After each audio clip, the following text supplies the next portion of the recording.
one of the best pieces of advice that I got when we started Sportiqe is know what you're good at, know what you're not good at, and what you're not good at, go find some really, really smart people that are good at that. And so that's the thing that I continue to seek in scaling the business is finding other people, whether they become a part of Sportiqe, working for us, or partners of ours or whatever, that are the best at what they do. And if I don't have an answer to that question, I'm very fortunate that I can pick up the phone now and call somebody in the Rolodex and be like, hey, listen, help me, walk me through. Hey, my name's Jason Franklin. I'm the co-founder of Sportiqe Apparel. And on today's episode, I tell you how I became my most comfortable self to help you become your most comfortable self.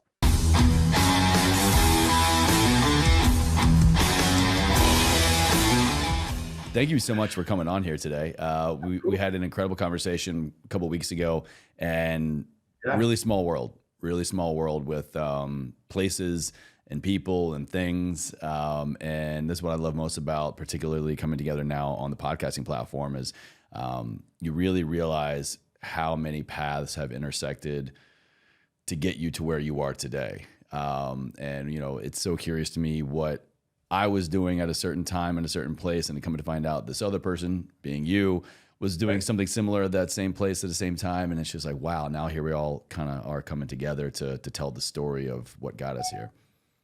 I always find, and I've told this to so many people that I've come to interact with, that good people find a way to meet each other. And it's been an incredible journey. When I started Sportiqe and beyond 16 years ago, that just some of the clients that we've met and, have now become friends of mine. Like we talked about, you're from the Maryland area, the DMV in the house. Yeah, man. Yeah, exactly. Right. And so, some of my first clients were the OAR guys, who are still good friends of mine to this day. I had several at my wedding.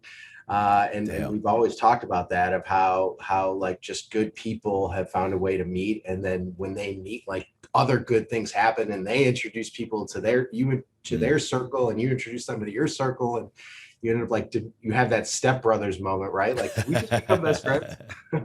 We haven't gotten to the Kung Fu in the garage just yet, but never say never, man. There's still time. Yeah. Well, please introduce yourself and what you're doing most here in the world with the audience. And I really want to get to kind of the origin story, because you guys have not only created an incredible product, but I love the tenacity and the grit and the way in which you all have gone about getting it into really unique hands and really unique places. I love this aspect of learning the entrepreneur journey. Yeah, I mean, my story goes way back. So I started as a very, very young kid, and really the main thing for me at a young age was I needed to find comfort. And I was this 9-year-old kid with this, and I'm a little older now, but I mean, I had like this crazy head of hair, the fro, right? Like the crazy fro situation. Still have it a little bit. And I was just like, I need a hat, like in the worst way. And growing up in Chicago, by the way, Jason Franklin Sportiqe, let me just go back and we'll talk about that. But growing up in Chicago, I sat there and was just like, hey, I'm a huge sports fan. There's a pretty popular team that's in Chicago right now. You might have heard a couple of the players with the Chicago Bulls, with Michael Jordan and Scottie Pippen. And I want a Bulls hat. Like, can I please, like, help me help this head of hair, because I'm getting teased at school, like, because it was crazy red, crazy hair. And I'm just like, I was not comfortable with myself and I needed a hat. So I struggled like crazy. Very fortunate. Dad had season tickets. By chance, got like literally the last pair of tickets for the Chicago Bulls during Michael Jordan's rookie year. And I would go sit at that team shop before the game and literally pray that something might appear that hasn't happened at any of the games, like a cool hat. And I just couldn't find one. So I just sat there at home after games and just sat in my basement and just started drawing hats of what I thought would be a cool hat to wear. And my great grandmother was a clothing designer. My grandmother was a clothing designer. And I think it was just something that was in my blood. And they had the same curls too? My grandmother did. Yes. There it is. There it is. Yeah. With the fire engine red hair. And this used to be more red, but yeah. And so it was one of those things where I just started drawing, and we talked about it in the beginning. People find a way to meet in some crazy ways. And my sister was babysitting the neighbors a few years later. This is at, the age of 11, and was just watching the kids. They were already sleeping, and she got sick. And my mom's like, go run over there and just watch the kids and relieve your sister. So I go over there and I walk into the house, and there's hats everywhere. It's like, if you've ever seen the movie Willy Wonka and the Chocolate Factory, the like original one, right? It was just like sports hats everywhere, every team you could think of, every different design you could think of. I'm like, this is the coolest house of all time. And like, I was just enamored. I was just walking around the house. I'm like, oh my gosh, oh my gosh, oh my gosh. Parents come home, and I'm like, I gotta ask, like, what do you do? And he's like, well, I actually own a baseball cap company, and we do hats for all the professional sports leagues. So I'm like, whoa. You manifested that. Right. Exactly. I mean, we talk about, manifesting stuff. And I just was like, hey, listen, I know this is going to sound absolutely asinine, but will you let me run home and bring you some hat designs that I drew? And he's just like, okay, you're what? How old are you? Like 11, yeah, maybe. Let me entertain 12, this little kid's idea for sure. Right, exactly. Okay, I'll be a good neighbor and neighborly, and appease this kid and let him run home. So I haul ass home and come back just out of breath and just throw a bunch of like the things that I drew on paper in front of him. I'm like, what do you think? What do you think? What do you think? And he's looking and looking. He's like, well, actually, this one's kind of cool. And this one might be kind of cool. And he's like, do you think maybe you'd be interested in me making a few of these? And I was like, I would be very interested.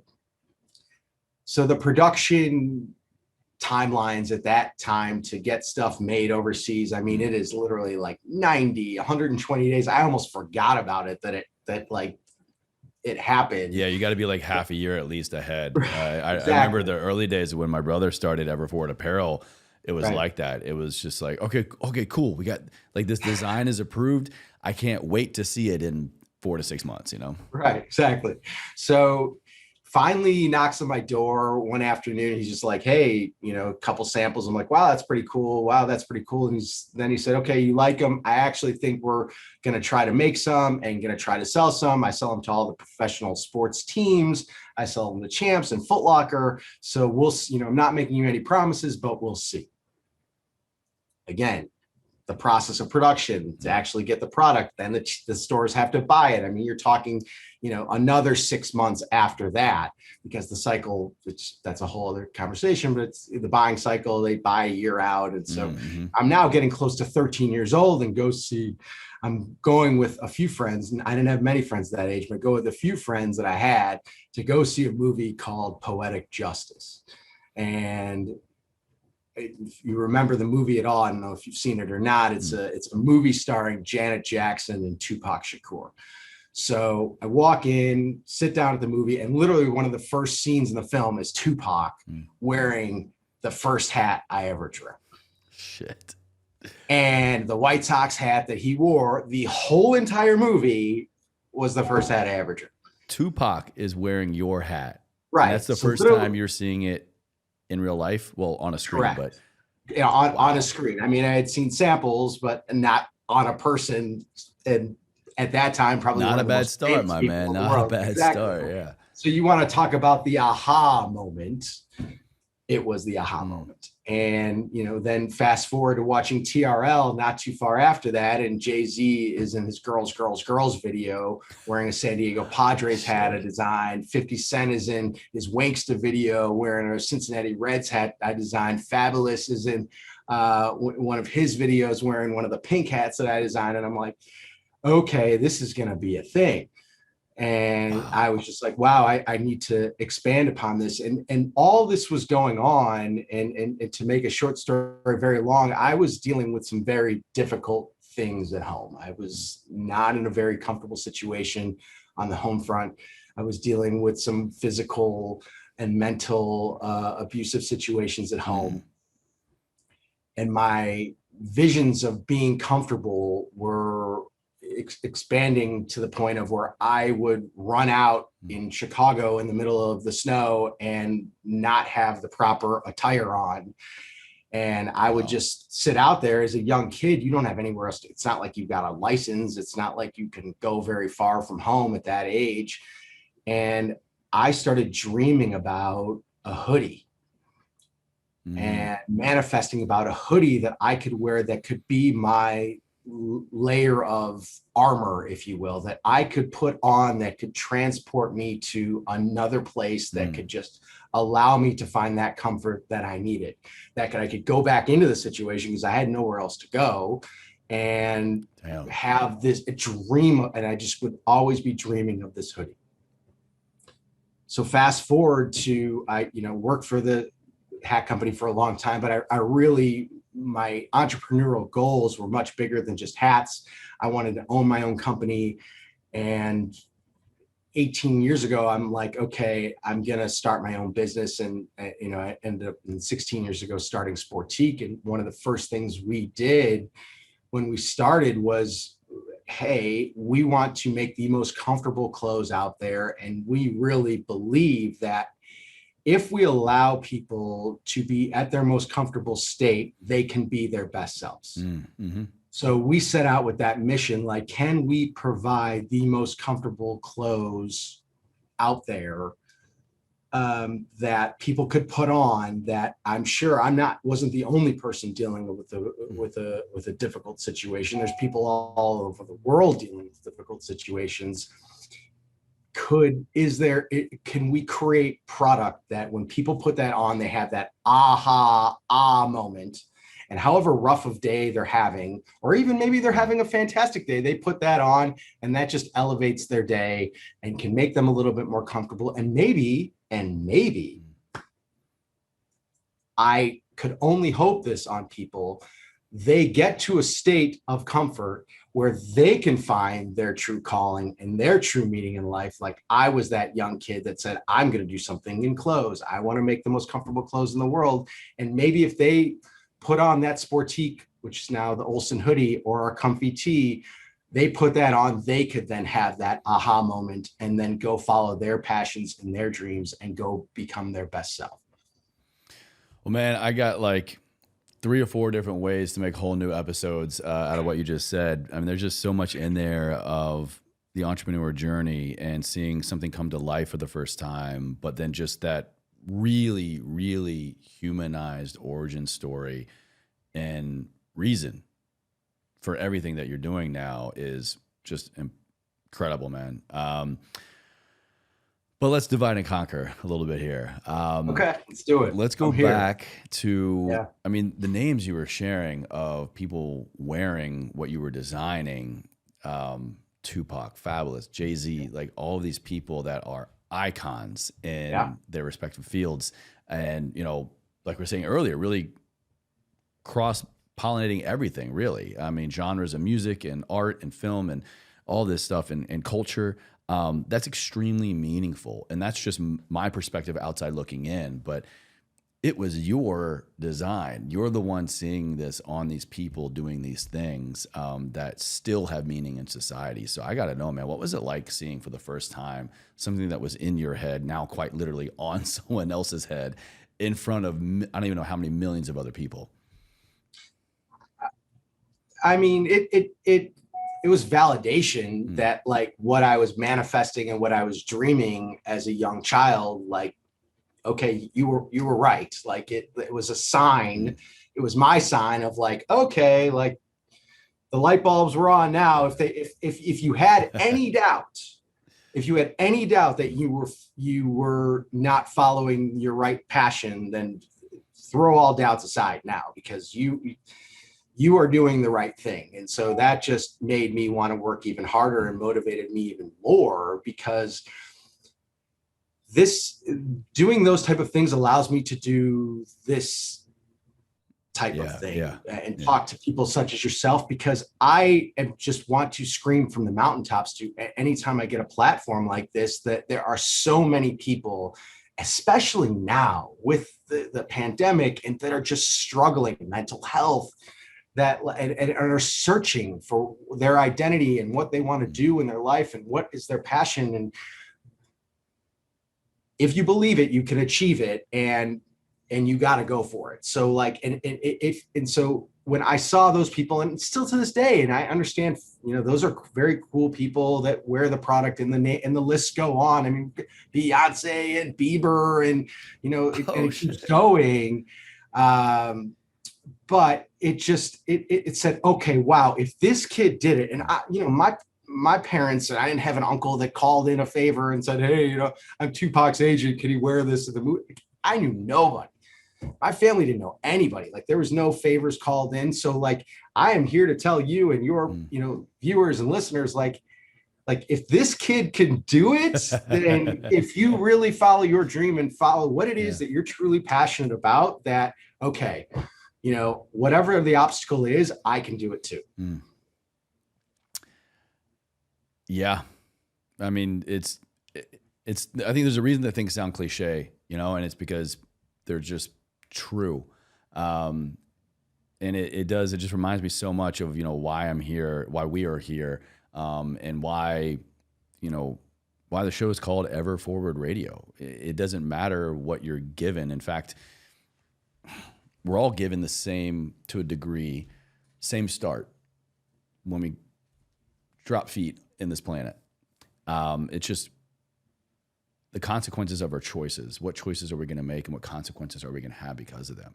And are we going to be willing to just put another foot in front of the other, and not play the victim card, or not play woe is me, or stay stuck in grief, despair, vengeance, resentment, whatever, anything that just doesn't serve us, like, this is why we're here talking about this stuff, because look at what's possible. Yeah. And we didn't even talk about my second job as a young kid as well, which literally the Chicago Bulls practice facility was in my hometown. And, I saw these kids on the court watching some games. I'm like, wait, these guys are rebounding and throwing back. I could do that. Like, I'm going to be 5'0", but I could, I'm not going to be a professional basketball player, but I could rebound for these guys and throw stuff back. So I rode my bike over to the practice facility for the Chicago Bulls and just knocked on the door, and was just like, hey, like, I see these ball boys, on the court, like, can I do something like that? And they're just like, how old are you? Like, kid, where are your parents? What's going on here? Exactly. Like, looking around, like they open the door, like looking around, like, where his parents are? Like, no, I rode my bike, and, again, taking the initiative. And again, we're all start from the same place, right? So, but like, hey, listen, if you don't want it for yourself, then and take the initiative to do it, then I would just always under the impression no one else is going to do it for you. So you got to do it. So, then I got 1,000 kids applied, 5 kids got interviewed, 2 kids got a job. And my high school job was a ball boy for the Chicago Bulls. And, I got to be there for the second 3 championships on the court with those guys. And that's all. You want to talk about another podcast, add on, what those 3 years were like hanging out with the Beatles. And that was, so you get an education in school in one thing, but that is a street education that I got and learned. And I could make an argument that was more valuable education those 3 years than I ever got in any classroom in high school or college. Damn, man. No doubt. But it's just another reminder of your continuous choice to not accept your circumstances, and your continuous choice to seek out opportunity. I mean, I can only imagine another kid maybe quite literally could have been to the left or right of you and seeing that and going, wow, they're so lucky. Wow, must be nice. Wow, wow, wow. Them, not me, not me, not me. But you saw, why not me? And like, that's the mindset shift we're talking about here. That is exactly what it takes to create what you want in life. Agreed. So my job now, I feel like, is to go around the world now and put our red woven label and the Sportiqe label in all of the must go, must do things around the world. And wherever people find their passion, I want that little red woven label that you see on our product, and I'm probably not doing a good job showing it. Technology's fine. It gets that camera is too. It's too. That camera now, right? Yeah, but when you see our red woven label, you know, like that, it's a sign to let you know, okay, yes, that's the most comfortable product in the shop, but wow, like this came from a person that, you know, didn't have any connection. So if you go see, you know, the Sportiqe product at the Ryman Auditorium in Nashville, or the Nintendo World Store in Rockefeller Plaza, or the Kona Brewery in Kona, Hawaii, or the Trek retail store, like, you know that this is coming from, you know, just a person that in a group of people that had a dream and manifested something. So like, you can do that too. Whatever you're passionate about, follow it, because if you work hard enough, that's a big, if you work hard enough, keep showing up. Yeah. Then, you know, your dreams can happen too. Well, you know, I want to shift a little bit into another part of your story that I was reminded of from our first conversation together. And it still is as impactful now as it was then. And that's just that immediate visual of a child who does not feel safe and literally is not safe in their own home. And no matter the cost, no matter the conditions, the weather, and I've been in quite a few Chicago winters, man, so I know, it's escaping that and trying to find an escape. But in pursuit of your escape from that pain and that discomfort, you created something that has given you so much abundance and so much opportunity. And that then and now hit home so hard for me because, again, kindred spirits here. That's exactly what happened with me and my brother and my family. We had this horrific loss of our father, who was more than just a father, but just an icon in this small town, just held the community, my family together, and just personally my best friend. And when he died, it just tore me up, completely wrecked my life. And I ran away from it for a long time. But it was the choice I made to turn and face it and embrace it and to use it for my advantage in a way that I wanted for my life, but I damn sure knew that he wanted for my life as well. So just that humanization aspect of pain really connected with me. And I know the listener viewer can probably relate to that as well, but can you unpack that a little bit for us? You know, how do we go from there is this pain, this darkness, this unbearable, seemingly unbearable thing in my life to I'm going to use this for my advantage. I'm going to escape in the best way possible. How did you do that, man? Well, our logo is the buffalo. And one of the reasons why we picked the buffalo was really for that vision of the traits of the buffalo. And I don't, know if people know this or not, but, when a big storm is coming, animals have a choice and people have a choice, metaphorically storm as well. You can run away from it or take the traits of the buffalo and run right through it, because at the end of the day, running right through it is going to be much quicker than it is to run away from it. Yeah. Where a lot of animals run away from it and eventually the storm's going to catch you. I mean, it's coming. You're going to get caught up in it, but the quickest way through is running into it. And that's why one of those visuals that people are like, why the buffalo? I'm always telling that story because I want people to know that it, like, it's not an easy thing to do. I mean, listen, it took years and years of therapy. It also took my wife, we've been together for almost 9 years and, married for 5, but it even took her finally telling me, hey, listen, there's still some things that you have to work out from childhood. Oh, same, man. Yeah. We got some great wives in our corners. It sounds like, I would not be here if I had not gotten that nudge from her as well. Yeah. So I'm there's still things, there's tweaks and still things that I work on today, but I can't stress that enough. And when I'm talking to different people and I hear all, like your circumstance and unfortunately we hear a lot of different things at Sportiqe because we hear about so many people that write us notes or emails, or I'll see them wherever I'm traveling and they'll tell me that just the most insane, horrific stories about, the situations that they came from and how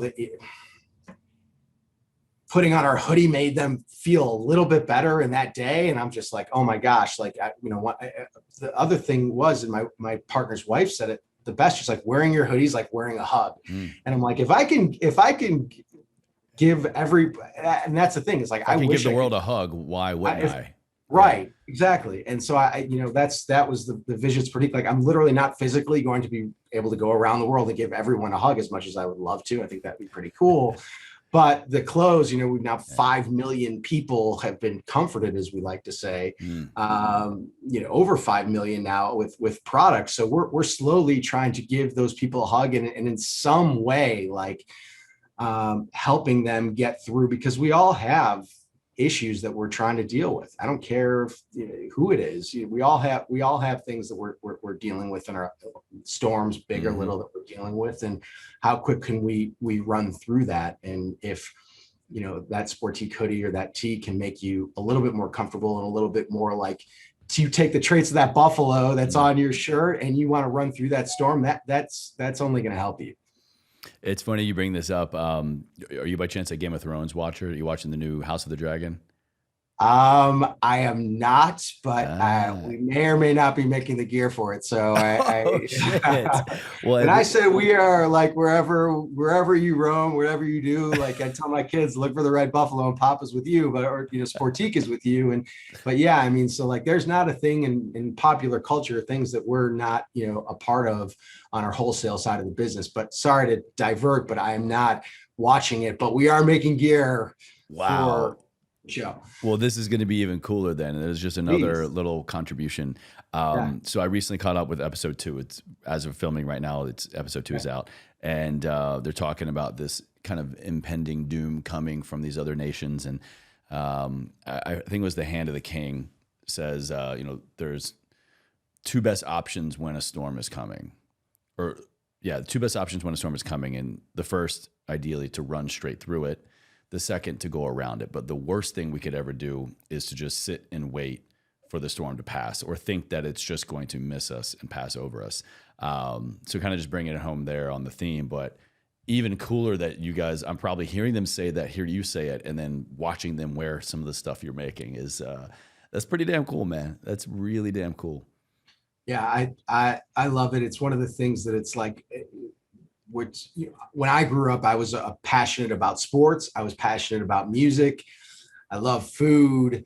And so like those are, I really, now I'm adamant about like, what do people do that are going to make them comfortable? Are they, what do they like to do? And that's where I want to have my brand. So that's where I want to have Sportiqe. If you're a fan of sports, awesome. And you find comfort in watching an NBA basketball game, amazing. Like, and you're going to go and you root your team, and probably you're going to go into the Phoenix Suns team shop or Chicago Bulls team shop or Washington Wizards team shop, or on the hockey side, you're maybe Caps fan, right? So the Caps, like you go to the Caps game, like you'll see the Sportiqe product there, or there's so many different partners that we have that follow so many different passionate verticals. Maybe they're a gaming fan, and they, as I said, like they like Nintendo, or they whatever music. So I got into music, and again, talking about knocking on doors, literally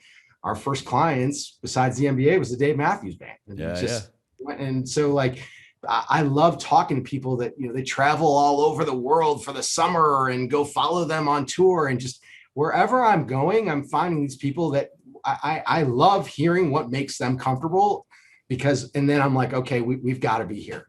I'll sit and they'll tell me a story of why the Windy City Smokeout is like their where they can go have barbecue and watch Miranda Lambert all in one day, in Chicago it's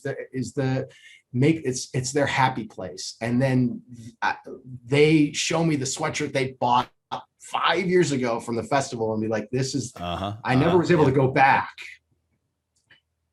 but I still wear this hoodie every day or wear this t-shirt every day. And I have this awesome story from it. And like, so now we're like the curators of comfort, but we're able to bring people back to maybe that one time that they were there at this event, because they were never able to go back to that Caps game or whatever it was.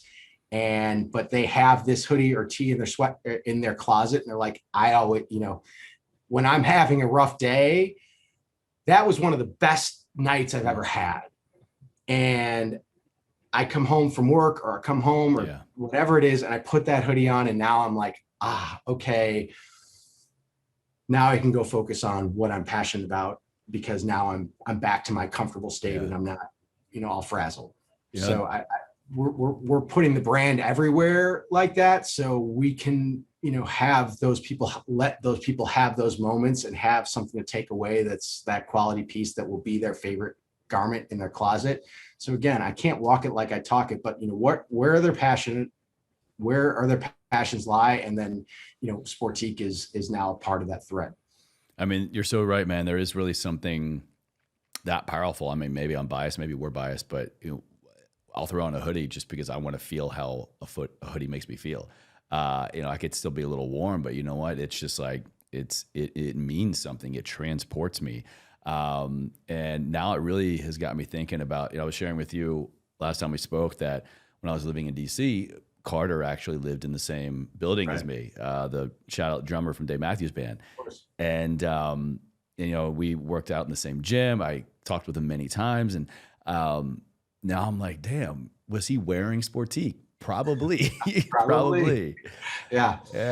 I've gotten a chance to, be in the studio with those guys. And that's the other thing that's allowed me with Sportiqe, is be able to just really talk to people that are at the best of what they do. And whether it's, getting a chance to sit down and hang out and, have a beer with a guy like, have a glass of wine, with the DMB guys or the guys from where the guys are at the pinnacle, they're the best of what they do, or Matthew Stafford, who's the Super Bowl MVP and rock Sportiqe, and just watching what makes them tick. And then obviously being a part of the Bulls for those 3 championships, and like how they focus and how they perform has helped me as well become the person I am, because I'm able to take a little bit of something from those meetings, those conversations, be like, wow, okay, to get to be the best at your field or your craft, like they do this, and how can I incorporate some of that into my everyday?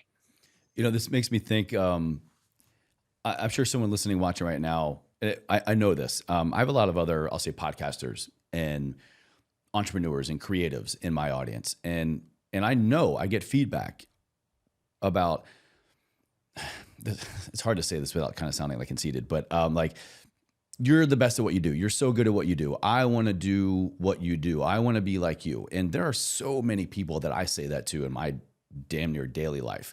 And I think what I want to try to say, and what I'm hearing you hit on, is that, like, how do we get into the rooms of greatness? How do we get to be the dumbest person in the room? And we can be really freaking good at what we do, but we find ourselves surrounded by icons and leaders and movers and shakers and just extraordinary thinkers. There's a perception outside looking in that we've made it, that we're there and we're the best at what we do. But I think it comes from the fact that we stay in constant pursuit of making sure that we're not the best at what we do, or not, at least not the smartest person in the room, like I said. Am I coming across? Is that like also your secret sauce there? And then how do you kind of carve out that path for yourself so that you can keep getting better at what you do, passing on that excellence, but staying a student as well with these other experts and leaders? Yeah, 1000% agree with you. There's been so many times I used to look at it and be like, oh my gosh, I'm sitting with this group of CEOs and Fortune 500 company founders, Like, and who let me in this room? right. Yeah. I'm looking around. I'm like, well, I have the right credentials to be in here. But it used to, like, for a minute, like depress me, because I'm like, wow, I'm the dumbest guy here by far. It's not even close. Like, or I'm like the least successful person in this room. And I used to, Yeah. and I'm like, oh my gosh. And I used to be depressed by it. But then I'm like, well, wait a minute, like, telling inner Jason, shut up. Like, what are you There's a reason you're here. There's a reason you got it Yes. in the room. There's a reason they invited you. There's a reason the friend of the friend of the friend got you here. Absolutely. And it's hard to remember that sometimes. I'm with you. Yeah, for sure. And just be a sponge and listen and learn.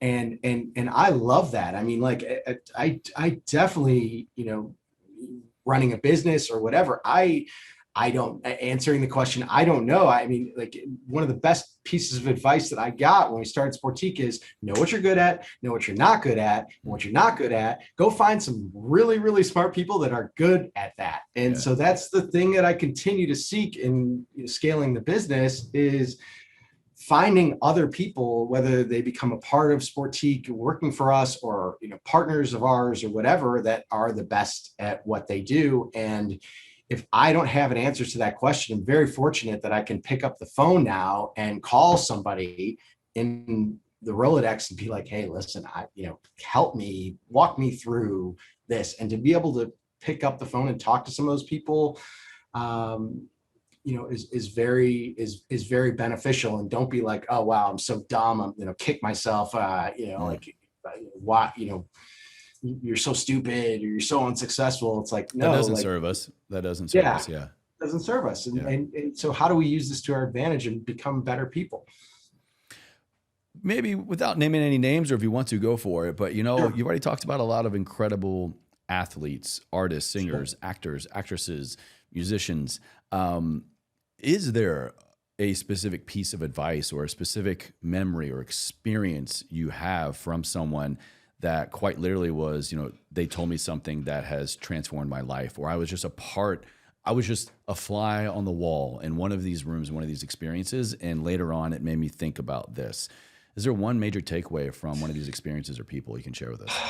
Yeah, I mean, it's got to go back to having the access. And I think it's given me the drive that I have today, and being around Michael Jordan at a very young age. I think we all probably know who Michael is. Yes, everyone tune in.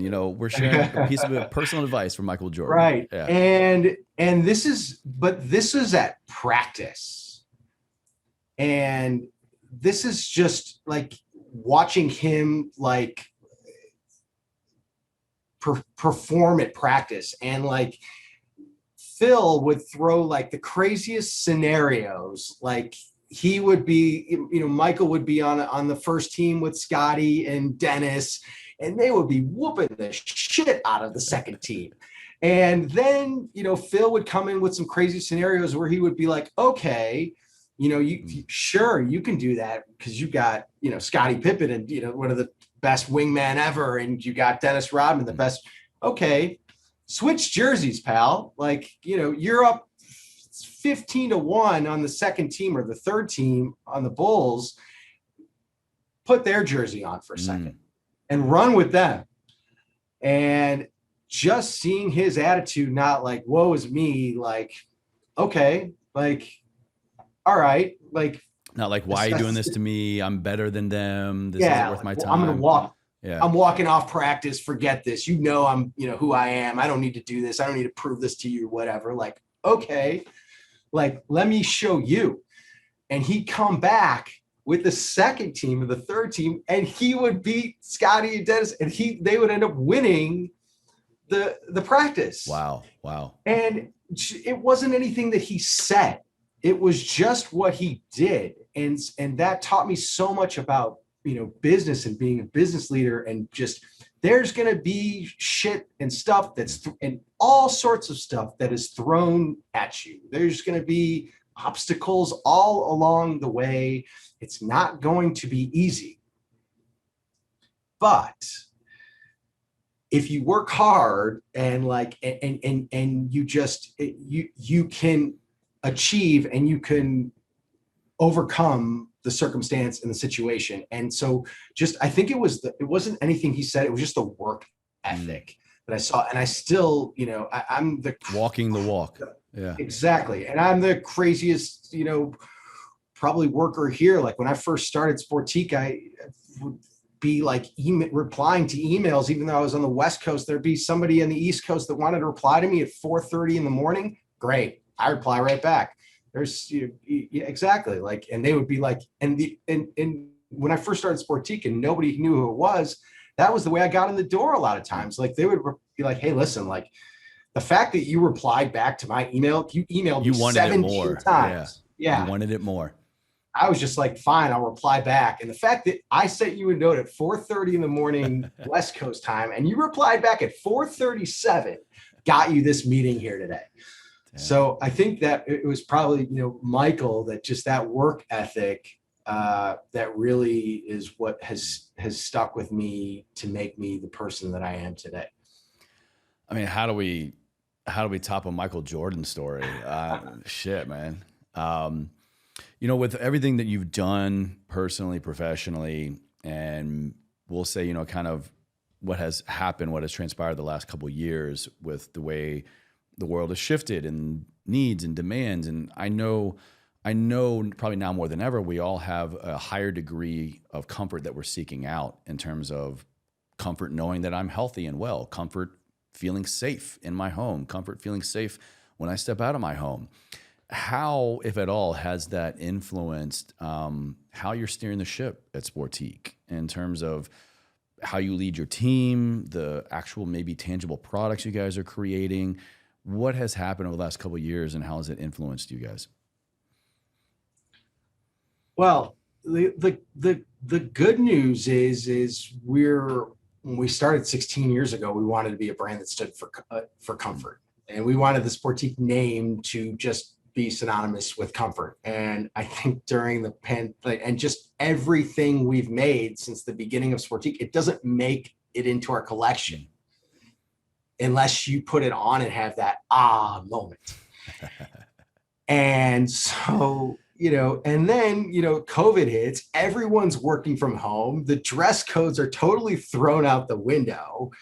And so now you got people in and I'm getting, emails and phone calls from hedge fund people in New York City that are, that are like showing, like taking selfies of like, I used to have to go into the office, but here I am head to toe in your Olsen hoodie and your daily jogger. There you go, man. And so, and all these brands, like, it's funny, like jumped into like, oh, we need to say we're comfortable too. So it's funny to see all these comfort brands now try to pop up in the past couple of years. Like, oh yeah, we're comfortable too. We're comfortable too. We're comfortable too. But we've really tried to, we've stayed true to that. And it's, I mean, I think as crazy it sounds, COVID was a bit of an accelerant for our brand, because now people wanted and needed to be more comfortable than ever, and also had the opportunity to be more casual than ever, because nobody was going out. You weren't going anywhere. You were just, how can I be as most comfortable as possible at home? And so we really it's like, okay, cool. Like, we don't need to pivot our business plan at all. It's like we're making the most comfortable product and continue to make the most comfortable product there is. We had to help some of our customers, maybe transition from brick and mortar sales to online sales. And so there's some of that, because people weren't going to sporting events, people weren't going to concerts, people weren't going to the must do places anywhere, because nobody was traveling or going anywhere. But the big thing for us is we can't be a global brand that stands for comfort and not make our employees feel comfortable. Oh, how'd you guys do that? so what can we do? I mean, like, so really going to each individual that worked for Sportiqe, and like, it really, we're a little bit different in regards to just the wanting to really understand what makes each person at Sportiqe, what can we do to make them their best self? And you're not just an employee number 4 here, or employee number 6 here, you know, and you do your job and that's it. But it's like the really having that family mentality and family vibe here, and celebrating the wins and the successes of the individual person, whether it's at work or at home. Like, they might have had like an awesome situation with a child, or, you know, and we're doing things to celebrate, you know, sending all sorts of swag to the baby, and they're sending us pictures at the hospital of the whole family in their Sportiqe gear, and we got, you know, a Sportiqe baby blanket that they're wrapped up in, and just when we're making sure that, you know, we can't like have our employees out there saying I work for Sportiqe and then not being, you know, they have to be comfortable, because if they're out and about talking to people, like, yeah, totally, have going against the mission. Yeah, absolutely. Exactly. So that's one of the, and how do we make our clients feel comfortable? Like, when during COVID, it's like, cool. Like, as I said before, like, one of the things that made me comfortable was food. So like, hey, one of the things that I love doing is traveling and going to see clients, and like, we go out and have a meal, and it doesn't necessarily always be fancy. It just ends up being maybe the must go, must do sort of off the beaten path place. But I would, during COVID, would find it, and we would ship it to them or have it delivered to them and be like, hey, listen, I know we can't be face to face in person, but I know your favorite pizza spot was here, so we're going to have pizza today. I had it shipped to me. I had some shipped to you. You got to open up your box. Your doorbell just rang. That's pizza and wine. And, you know, what we would have normally done in person, we're going to just be able to, and then just catch up on, listen, for the first hour, I don't even want to talk about work. I ended up having like 3 or 4 hour conversations with clients about their favorite recipes that they were making at home, and, you know, what activities that they were doing, exercises that they were doing because they couldn't go to the gym. And like, just having that sort of level of relationship and interaction with people just allowed people, just in the craziest situation that we were dealing with, just be comfortable for that hour. Yeah, it reminds me so much of the theme I hear in your story and what you do, and that's looking at what can be done versus what can't be. Well, you know, like, as I was just saying, you know, kind of in hearing what you all did and how you navigated the COVID times, and it's, again, just a testament to this mantra I hear in the theme of your story and what you guys do at Sportiqe, and that's what can we do versus what can't we do? What can I do to push through here versus, you know, just sitting on the sideline again?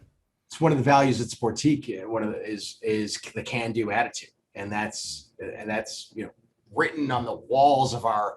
Literally, you walk into Sportiqe HQ, and it is huge on one of the walls is can-do attitude, and another wall is we can get it done with teamwork. And so, yeah, again, you've got to have, especially when we started the business, like, people thought we were nuts. Like, you guys are, what are you're going to sell product at an NBA arena next to Nike? What are you? You must have lost your mind. You're not going to beat Nike and Adidas or Reebok or Under. You guys are insane. But, you know, we figured it out, and, you know, how we, with the can-do attitude. Oh, okay. You know, they're delivering product.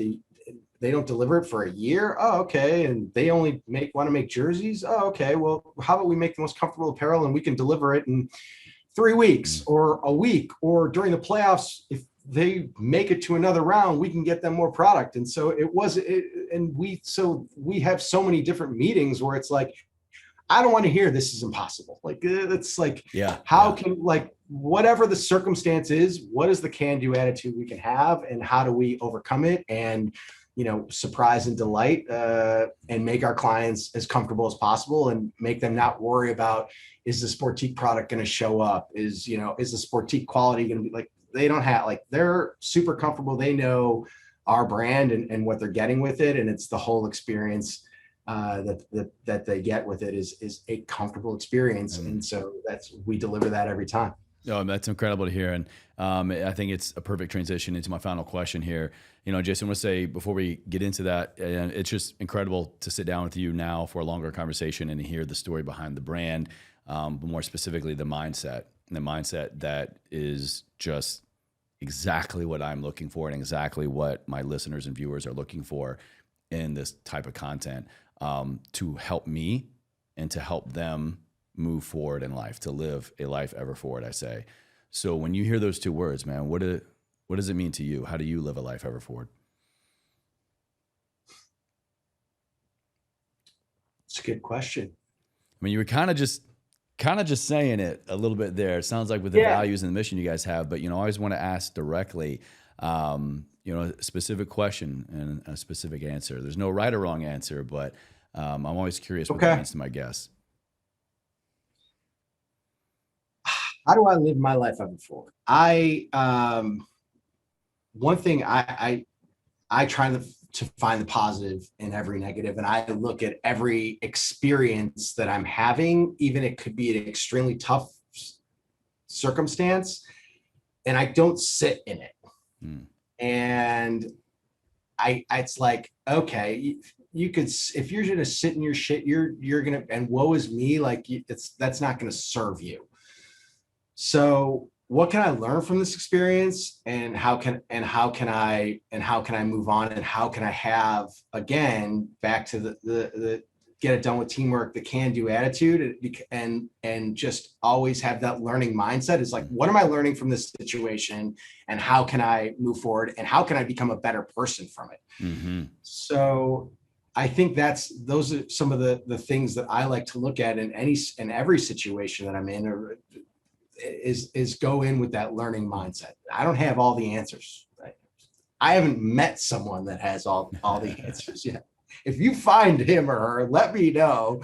Give him my number, please. But I think that just having that curiosity and that learning mindset of like, I'm gonna learn something regardless of the situation, and I'm and like that curiosity and that wanting to be better every day. Back to the Michael Jordan, I'm going to continue to try to be the best that I can every day, and every practice, every game, and have that attitude, and you can be your best self. You can be your best self, and you damn sure will be on your path to being your best self. And I think we realize that when we feel better about what we're doing and how we're doing it and how we're living our lives and the relationships we have, we might think that we're like, this is my best self, but your true best self knows that you are just in pursuit of a better version of you, and better and better. Not to say, it's never like this is never good enough, but it's never ending. And that sounds overwhelming, but it's never ending. And, just keep applying the lessons you've been talking about, man, and keep showing up, talking to the viewers, keep showing up to rooms where you have no idea how the hell you got in there. And that's the secret sauce, man. Yeah, for sure. Well, this was my pleasure, dude. So good to sit down with you now and just kind of peel back the layers of your story and this incredible brand, and more specifically, like I said, this incredible mindset. It's exactly what I'm looking for here on the show. Thank you. Appreciate the time. Get a chance to catch up with you again. Either we're going to do it in DC for an OER or a DMV show, or I'll come meet you in LA and we'll do something there. But look forward to seeing you in person at some point in the near future. Yo, man, I was just actually kind of back in our old stomping grounds. I was in a wedding in Charlottesville actually this past weekend. All right. Yeah. That's one of my. I love that spot. So we started Sportiqe. We went to New York City, met with the NBA, pitched them what our idea was. We had like 6 samples that we made and pitched them, and then got on a plane and went to Charlottesville, Virginia, and met with the DMB people. And to make a short story very long, you want to talk about things like, I happened to be there for my previous job in Charlottesville, Virginia. And it was in high school at the time, and I was a huge Dave Matthews Band fan. And this was at they're playing stadiums, and I go to their warehouse. I found out where their warehouse was, and like warehouse and studio. And I just stood out there for a minute. And again, back to the manifestation. And I'm like, at some point,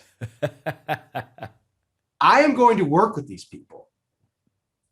And I told them that story in the meeting. I just said, hey, damn. By the way, I stood outside here, 10, years ago, wow. And I said I would work with you. And just the fact that I get to be in this meeting today with you guys is a huge win for me. But now I'm going to show how I can be a huge win for you. And 16 years later, we still have, their top selling brand on their tour. But yeah, I mean, so Charlottesville has been a place I've gone twice a year now for years. And it's got a special place in my heart because that was really one of the places where we got Sportiqe up off the ground. Oh man, I love to hear it. And we dropped some friends off. They were staying at the Omni Hotel downtown. And I'm pretty sure, isn't that like Dave's bars like right around there? Like Miller's. He played at a lot of those spots around there when he first got going. And I mean, just walking those streets and listening to some of the music and seeing what inspired him. And again, you want to talk about some of the people that are the best at what they do, and knowing like these were the places that he played, these were the places he walked, this is where he got his inspiration. And later on, fortunate to have the opportunity to sit in the studio while they're recording an album and seeing how the creative process works for them. And just being a part of like a small fly on the wall. I mean, I didn't say a thing for like 5 hours. I just sat there. I'm like, wow, that's really cool how they thought to do that. And then they played that, and then he played that chord, and then he jumped in and said, no, wait, we should do that. And just seeing how that creative process worked. And I was just like, that city always to me it's a place where I always found creativity for Sportiqe is walking around those streets in Charlottesville. Yeah, that's incredible, man. That's really cool. That's really cool.